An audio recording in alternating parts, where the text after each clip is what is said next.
Those who would have us do less ignore that without government action, millions of jobs would have been lost, putting the burden of debt onto families and jeopardizing Canada's resilience. Canada will be spending $343 billion more than it takes in this year on the back of massive government spending for COVID relief efforts and reduced tax revenue due to the economic impacts of the pandemic. Meanwhile, the national debt is projected to hit over $1 trillion, but the finance minister says that hit will be softened by rock-bottom interest rates. Canada's debt charges are only around 1% of GDP.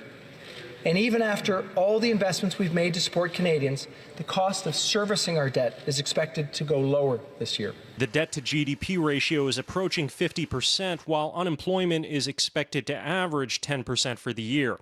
Private sector economists consulted for the snapshot estimate that the economy will shrink 6.8% in 2020, but the snapshot doesn't include estimates from government analysts on how much GDP may fall. What we didn't hear was any kind of a plan to support the reopening of our economy and to get Canadians back to work. Federal Conservative leader Andrew Scheer was scathing in his appraisal of the fiscal snapshot. The opposition wanted to see some incentives for people returning to work and some sort of plan for recovery. The Prime Minister has absolutely no plan to help Canadians return to work, no plan to guide our economic recovery, no plan to stimulate growth, attract business investment, or to create the conditions for job growth. The cost of the wage subsidy has also gone up to $82 billion, a possible sign the government intends to extend or expand that program. Meanwhile, NDP leader Jagmeet Singh cautioned against cutting social programs to pay off these costs.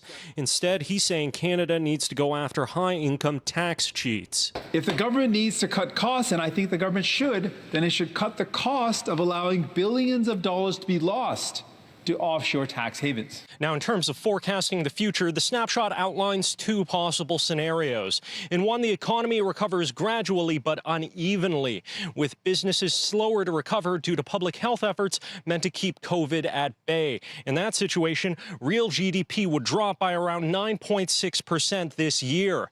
In the second, darker scenario, Canada is hit by a second wave of COVID-19. It wouldn't be as severe as the spring outbreak, but in that scenario, real GDP would dip by over 11%, not recovering even by the end of 2021. In Ottawa, Xiaoli Li, City News.